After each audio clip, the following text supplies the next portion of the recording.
দিদি গাড়ি চালিয়ে চলে আছে। নমস্কার বন্ধুরা, আবার একটা নতুন রেসিপি নিয়ে চলে এসেছে তোমাদের কাছে। আজকে শেখাবো কি রেসিপি? আজকে একদম নতুন রেসিপি।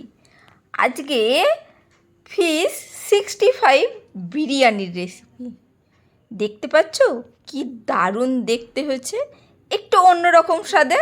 চলো দেখে নেওয়া যাক এই রেসিপিটা কিভাবে বানিয়েছি। দেখো এখানে ভেটকি মাছ নিয়েছি, পিস রয়েছে, সেইগুলোকে ছোট কাটবো অবশ্যই। আর এখানে এই যে ভাতটা রেডি করে রেখেছি, মানে বিরিয়ানির চালটা, সেটা আর ভিডিও করিনি, তাহলে আরও বেশি বড় হয়ে যাবে, সেই জন্যে। এইখানে আমি শুকনো লঙ্কা আর কাঁচা লঙ্কা, মানে লাল লঙ্কা, আদা আর এইখানে রসুন কিছুটা পেস্ট করে নেব। আর একটা লেবু কেটে রেখেছি, দেখতেই পাচ্ছ। তার সাথে একটা গোটা টমেটো দিয়ে দিয়েছি, যাতে কালারটা একটু লালচে আসে, সেই জন্যে। সামান্য একটু জল দিয়েই পেস্টটা করেছি। আর মাছগুলোও দেখতেই পাচ্ছ ছোট ছোট করে পিস করে নিয়েছি, একটু যেমন 65-এর একটু পিসগুলো হয় সেই রকম একটু ছোট সাইজের পিস কেটে নিয়েছি। একটু লবণ দিয়ে দিলাম, অবশ্যই একটু লবণ তো না দিলে হবে না। আর যে পেস্টটা করেছি সেই পেস্টটা পুরোটাই নিয়ে নিচ্ছি মিক্সি থেকে তুলে। ভালো করে মিক্সির ভেতর থেকে সুন্দর করে মশলাটাকে নিয়ে নিচ্ছি। ঢাকনা থেকেও সবটা মশলা নিয়ে নেব। সব কিছুই আমরা বাড়িতে করে দেওয়ার চেষ্টা করি। নানা রকম বাজারে জিনিস পাওয়া যায়, হোটেলে পাওয়া যায়, বাচ্চা কাচ্চারা শুনে বায়না করে, সেইটাই আমরা ভালো করে বাচ্চাদের বাড়িতে করে খাওয়ানোর চেষ্টা করি। সেইটাই করেছি আর সেইটাই তোমাদের সাথে শেয়ার করছি। এখানে একটু হলুদ গুঁড়ো দিয়ে দিলাম একটু রঙের জন্যে, আর লেবুটা চিপে রস করে দিচ্ছি। গোটা একটা লেবুই নিয়েছি। তোমরা মশলাপাতিগুলো জানো তো, যে কোনো জিনিসই নিজেদের কিন্তু একটা আন্দাজ করতে হয় যে এতটা মশলা দিলে হয় কি। বাড়িতে যেহেতু বানাচ্ছ সেহেতু, আর যে কোনো মানে অনুষ্ঠানেও যদি বানাই আমরা, কে কেমন খায় সেই জিনিসটা জেনেই কিন্তু আমাদের করতে হয়। আর বিরিয়ানি যেহেতু, সেহেতু একটু তো মশলাদার হবেই, একেবারে তো মশলা কমে হবে না। লেবুর রসটা করে নিয়ে নিয়েছি। আর এখানে একটু দিয়ে দিচ্ছি সোয়া সস, খুব সামান্য হাফ ছিপি মতন দিলাম, কারণ বেশি লাগবে না, খুব কম পরিমাণেই লাগবে।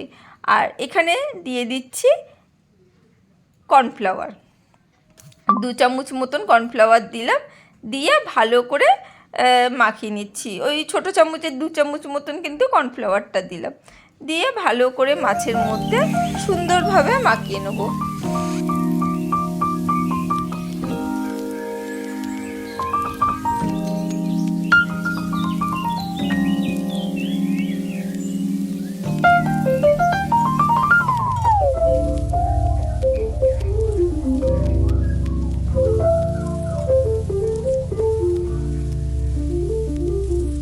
চলো মাখানো হয়ে গেছে। আর এখানে সাদা তেল একটু বেশি পরিমাণই, খুব বেশি পরিমাণ না, তাও একটু বেশি পরিমাণ নিয়েছি। সেইখানে একটু ছোট ছোট করে কাটা আলু ভেজে নিচ্ছি। বিরিয়ানি মানে একটু আলু না থাকলে বাঙালিদের মন মানে না, তাই খুবই ছোট ছোট করে কেটেছি কিন্তু আলুগুলো, মানে বড় একদমই পিস না। আর ফিশ যেহেতু, মাছ দিয়ে যেহেতু, সেইখানে আলুটা সেদ্ধ হওয়াটা একটু মুশকিল থাকবে, সেই জন্যে আলুটা কিন্তু একটু ছোট করেই কেটেছি। আর ওই যে বললাম, বাঙালির আলু ছাড়া তো ভালো লাগে না, তাই ভালো লাগবেই না বিরিয়ানি, সেই জন্যেই ছোট করে কেটে আলুগুলোকে একটু লবণ দিয়ে ভালো করে সুন্দরভাবে ভেজে নিচ্ছি। ভালো করে নরম করে ভেজে নিচ্ছি। একটু হালকা ভাজা হওয়ার পর সামান্য একটু হলুদ গুঁড়ো দিয়ে দিলাম, দিয়ে আবারও নাড়াচাড়া করে ভালো করে ভেজে নিলাম, যাতে আলুগুলো সুন্দরভাবে নরম হয়ে যায়। হ্যাঁ, যারা একটু বড় পিস চাও তারা বড় পিস দিতে পারো, কিন্তু যেহেতু ফিশ 65 এর মধ্যে বড় আলুটা দেখতে কিন্তু খুব একটা ভালো লাগবে না। আর মাছের পিসগুলোও ভাজলে কিন্তু একটু ছোট হবেই, আর মানে বেশি বড় মানে সাইজের মাছ তো নয়, সেই জন্যে কিন্তু সেইভাবেই আলুটা আমি একটু ছোট কেটেছি। তারপরে যথারীতি বেরেস্তা লাগবে, তাই পেঁয়াজ কুচিটা দিয়ে দিলাম, দিয়ে সুন্দরভাবে পেঁয়াজ কুচিটাও কিন্তু ভেজে নেবো, ভালো করে সুন্দরভাবে ভেজে নিতে হবে।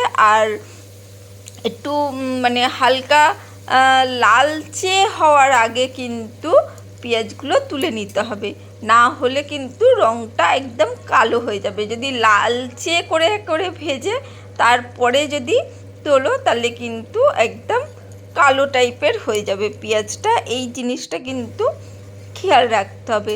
সব ছোটোখাটো টিপসগুলো কিন্তু আমি শেয়ার করছি, সেই জন্যে কিন্তু ভিডিওটা একটু বড় হয়ে যাবে।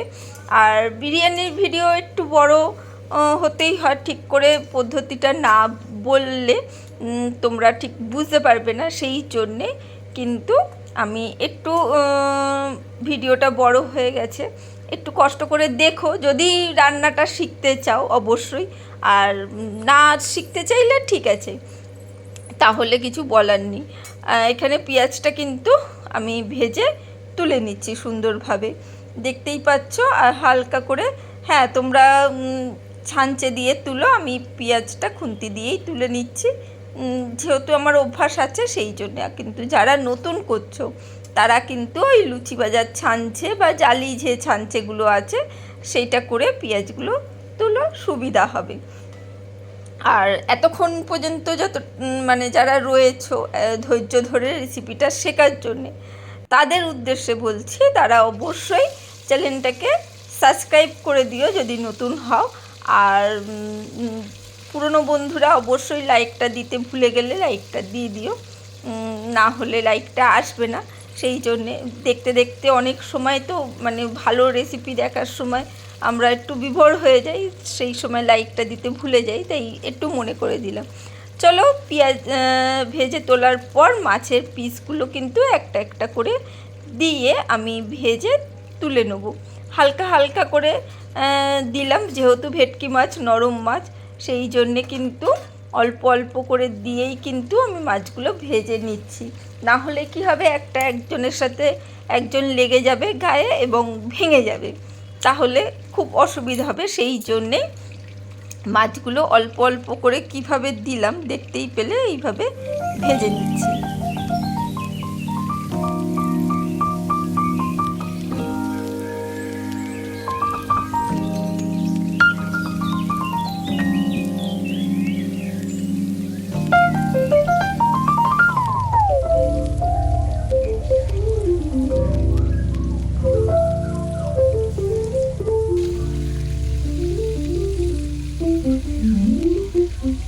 মাছের পিসগুলো মোটামুটি সবই ভেজে নিয়েছি।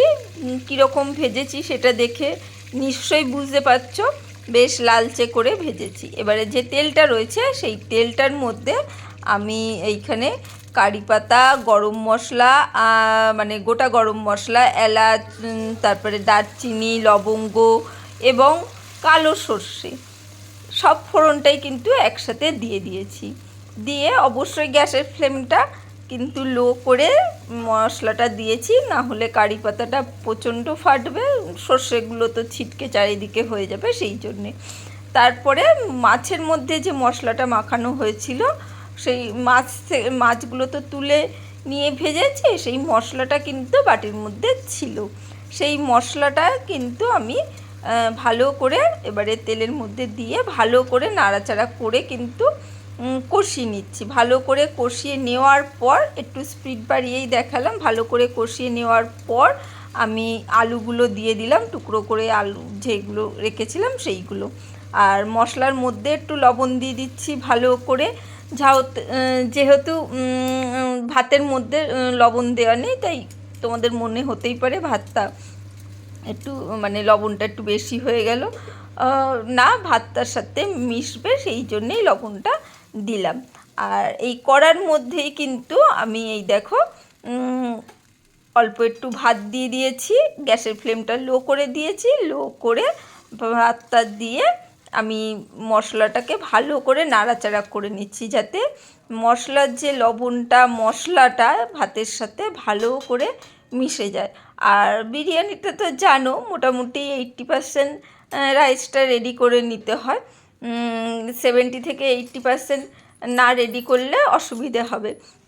সেই জন্যে 80% ভাত কিন্তু রেডি রয়েছে, 70% নয়। এখানে যেহেতু মাছ দিয়ে মানে আর কিছু মানে বেশি রসালো তো না, সেই জন্যেই কিন্তু 80% কিন্তু করে নিতে হবে ভাতটা। 90% করো না, তাহলে ঠিক যাবে না, সেই জন্যে বললাম। চলো আরও কিছুটা রাইস দিয়ে ভালো করে মিশিয়ে দিচ্ছি, যাতে মশলার টেস্টটা ভাতের মধ্যে আসে। মানে সেই জন্যে আমি ভাতটা দিয়ে কড়ার মধ্যেই কিন্তু করেছি। অবশ্যই এইভাবে করে দেখবে, মনে হয় বাড়িতে ভালোই লাগবে। সর্বশেষে কিন্তু এই ভাতের ওপর আমি মাছগুলো যেগুলো ভেজে রেখেছিলাম পিসগুলো সুন্দরভাবে সাজিয়ে দিচ্ছি। সুন্দরভাবে সাজিয়ে দেবো, কারণ মশলার সাথে নিচের দিকে ভাতটা কিন্তু সুন্দরভাবে মিশে গেছে। মানে তেলের মধ্যে যেহেতু মাছের টেস্টটা রয়েছে, মশলার টেস্টটা রয়েছে 65-এ, সেহেতু ভাতের মধ্যে কিন্তু সেই মশলার স্বাদটা কিন্তু চলে এসেছে। এরপরে মাছগুলো ওপর থেকে সুন্দরভাবে সাজিয়ে দিচ্ছি। ভেতরে দিলে মাছগুলো ভেঙে যাওয়ার সম্ভাবনা থাকতে পারে, কারণ আমরা নতুন করছি। হ্যাঁ, শেফদের হাতেও সেই একই জিনিস হয়, আলাদা কিছু হয় না। আমাদের মনেই হতে পারে যে আমরা বাড়িতে করছি বলে এরকম হবে, সেটা নয়, ওদেরও ভুল হয়। সেই জন্যে ভয় পাওয়ার কিছু নেই। মাছগুলো দেওয়ার পর ভাজা পেঁয়াজটা ওপর থেকে সুন্দরভাবে ছড়িয়ে দিচ্ছি, যাতে খাওয়ার সময় পুরোটিটা বাইটে পেঁয়াজের স্বাদটা আসে, বেরেস্তার স্বাদটা, সেই জন্যে। ব্যাস, আবার ওপর থেকে সামান্য কিছু ভাত রেখে দিয়েছি, ওপর থেকে সামান্য কিছু ভাত দিয়ে দেবো, খুব সামান্য। তলায় বেশিরভাগ ভাতটা কিন্তু আমি দিয়ে দিয়েছি, না হলে কিন্তু ওই যে বললাম মাছের জন্যে অসুবিধা হয়ে যাবে। খুব সামান্য পরিমাণে ভাতটা রেখে দিয়েছিলাম। এরপরে আমি দেখো ভালো করে পরিষ্কার করে মানে খুন্তি থেকেও যে মশলাটা রয়েছে ভাতগুলো লেগে রয়েছে, সেইগুলো কিন্তু এর মধ্যে দিয়ে দিলাম। এরপরে যেহেতু বিরিয়ানি, সেই জন্যে একটু কেওড়ার জল আর গোলাপ জল লাগে, কিন্তু এখানে যে কোনো একটা জলই তোমরা ইউজ করতে পারো, নয় কেওড়ার জল নয় গোলাপ জল, দুটো জল কিন্তু লাগবে না। যে যেটা পছন্দ করো সে সেটা দিতে পারো। আমি গোলাপ জলটাই দিয়েছি, কেওড়ার জলটা দিলে বেশি উগ্র হয়ে যাবে, সেই জন্যে কেওড়ার জলটা দিইনি, গোলাপ জলটা দিয়ে কিন্তু চাপে বসিয়েছিলাম। এরপরে কি রেডি হয়ে গেছে, দেখো কি সুন্দর দেখতে হয়েছে। কেমন লাগলো ফিশ 65 বিরিয়ানি অবশ্যই কমেন্ট করে জানিও। আজকের জন্য টাটা, বাই বাই, আবার দেখা হবে অন্য কোনো দিন অন্য কোনো ভিডিওতে।